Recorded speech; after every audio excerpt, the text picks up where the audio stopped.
Wicked Part 2 isn't just going to beloved 1939 film, The Wizard of Oz, remains a cherished story that shaped countless childhoods and continues to inspire media adaptations across decades. Its origin dates back to Frank Baum's 1900 children's book, also titled The Wonderful Wizard of Oz. However, Wicked draws from Winnie Holzman's Broadway masterpiece, which itself found loose inspiration in Gregory Maguire's 1995 novel Wicked: The Life and Times of the Wicked Witch of the West. While these works share remarkable similarities in characters and aim of going home. However, before we dive deeper into understanding the timeline relationship between the Wicked movies and The Wizard of Oz, we must start with Part 1, which will help us navigate how it all comes together until we reach Part 2. Wicked Part of Oz concludes, revealing that the Wicked Witch of the West bears the name Elphaba, and Dorothy has just destroyed her as townspeople rejoice following the news of her demise. Glinda, the Good Witch, arrives to address the crowd and seizes this moment to share the history she and Elphaba shared. Her tale begins with Elphaba's unusual green birth, resulting from her mother's infidelity with the governor of Munchkinland after consuming a mysterious green potion. Elphaba's mother also bore another daughter, Nessarose, with her husband, who clearly favored Nessarose, the future Wicked Witch of the East and the family's treasured child. The most captivating, heartfelt, and compelling parts of Glinda's story about her relationship with Elphaba unfold primarily during their time at Shiz University. Both sisters, Elphaba and Nessarose, attended this institution alongside Glinda. Fate paired Elphaba and Glinda as roommates, and their initial mutual disdain gradually transformed into warmth and genuine friendship. The university also witnessed several romantic entanglements that shaped character relationships, most notably the triangle involving Fiyero and the two roommates. While Glinda has feelings for Fiyero, he remains unmoved by her affection, instead falling in love with Elphaba. Meanwhile, Nessa adores a munchkin named Bock, who cares a lot for Glinda, creating a complex romantic web. Beyond these romantic complications lay a far more significant conflict: the government's campaign to silence Oz's talking animals. Elphaba emerges as a passionate opponent of this oppressive policy. And here's where our first bridge to The Wizard of Oz started, which is when Elphaba liberates a caged lion cub from a classroom with Fiyero, and this same cub grows into the cowardly lion of Dorothy's tale. As Wicked's narrative unfolds, Elphaba and Glinda receive an invitation to meet the wizard, only to discover his role in the persecution of the animals. The iconic defying gravity moment arrives, bringing Wicked Part 1 to its powerful conclusion. A significant time gap separates Act 1 and 2, with the second beginning 2 years later. Elphaba visits Nessa and enchants her slippers with extraordinary powers, enabling her to walk once more. This has been altered in Wicked Part 2 to avoid portraying unrealistic actions expected of people with disabilities. This transformation prompts Bock to abandon Nessa as he realizes she no longer requires his assistance. The situation escalates when Nessa accidentally casts a spell that removes Bock's heart and transforms him into the Tin Man from The Wizard of Oz. Government forces, led by Fiyero, go after Elphaba and plot her capture, using Nessa as leverage by placing her in harm's way. Then, Madame Morrible built up a devastating storm that creates a tornado, sending a house crashing down upon Nessa and ending her life, which is the precise moment that marks the beginning of The Wizard of Oz's timeline, while that of Wicked 2 continues, and that means The Wizard of Oz is sandwiched between Wicked 1 and 2. As previously explained, Glinda encounters Dorothy and presents her with Nessa's enchanted slippers, launching the familiar journey on the yellow brick road. With Nessa's demise, Elphaba moves to shield her beloved Fiyero. In her attempt to protect him, Elphaba casts a spell that inadvertently transforms Fiyero into the Wizard of Oz's scarecrow.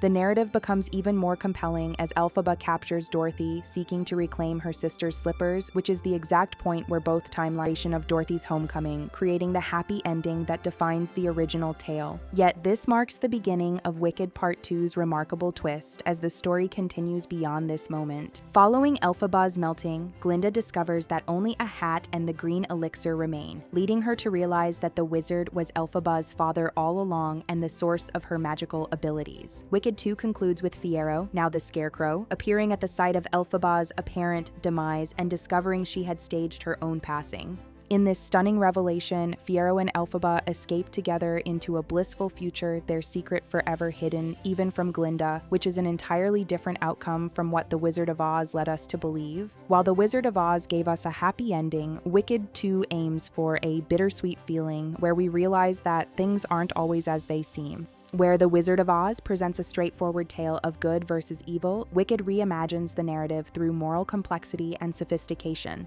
Now we'll address numerous questions that continue to surprise audiences regarding The Wizard of Oz and Wicked, Parts 1 and 2. While many are familiar with The Wizard of Oz, countless others are discovering this timeless classic through the recent adaptation of Wicked and its sequel before experiencing Wicked Part 2's storyline, and the straightforward answer is yes and no. The Wizard of Oz stands among cinema's most outstanding achievements, and few would want to miss experiencing such a legendary work. It also carries special historical significance Oz's iconic moments will recognize. In Part 2, we can't see Dorothy directly on the screen, but we can sense her presence, which will be more understandable after viewing the original story. However, Wicked Part 2 story doesn't just require the understanding that an evil witch of the West and a good witch named Glinda exist, but also that there's a Dorothy who was given Nessa's slippers with the details only found in The Wizard of Oz and Wicked Part 2, retelling it in a new way without really showing some of the original scenes in great detail. However, Wicked, the two-part musical, is not a prequel or sequel to The Wizard of Oz, as it only features flashbacks, backstories, and a different ending. Rather than serving as a direct sequel to The Wizard of Oz among the many existing adaptations, Wicked functions as a story that envisions a more complex world than other Oz films and literature have done.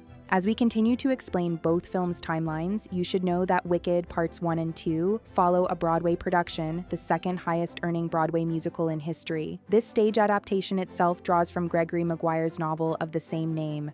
The Wicked film arrives in 2 installments and will follow alongside the events of The Wizard of Oz, as we've demonstrated, although some original details will be absent. Despite sharing the same setting, Wicked used The Wizard of Oz as inspiration to craft fresh meaning and narrative that departed from the source material. Gregory's novel also presents far darker and more delicate themes than either the Broadway show or the film adaptation. While Wicked contains numerous nods to the original movie and book, it establishes its own knowledge of The Wizard of Oz. Specific novel details omitted from the original film appear in Wicked, including Dorothy's silver slippers, which were changed to red to showcase Technicolor's brilliance and create contrast against the yellow brick road. Remarkably, multiple timelines exist within both the Wicked two-part series and the Wizard of Oz universes, each featuring distinct narrative paths. Baum's Oz books have sparked additional stories and generated new parallel continuities.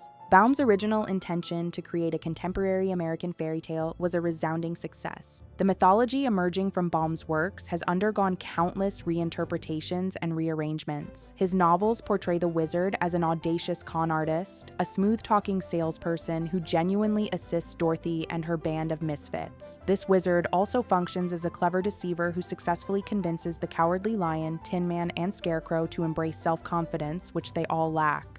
Within the book, the Tin Man demonstrates great compassion, the Cowardly Lion shows bravery from the beginning, and the Scarecrow displays remarkable intelligence. Yet they share a common flaw, a complete lack of self-belief. The wizard uses his theatrical skills to convince all three to embrace the qualities they consistently demonstrated throughout the story. Since virtually every character in The Wizard of Oz falls victim to their own illusions and can only achieve their full potential by believing in the appropriate fiction, the narrative examines the influence of storytelling. To make the Emerald City appear more magnificent than reality, the wizard mandates that all citizens and visitors wear green-tinted forge something entirely original, much like George Lucas achieved with Star Wars. Responding to overwhelming demand, Baum penned multiple sequels to The Wizard of Oz, though his original story proved remarkably impactful. Wicked 2 reimagines the Wicked Witch as a misunderstood character, while rewriting the wizard as a clear villain determined to dominate Oz through manipulative control.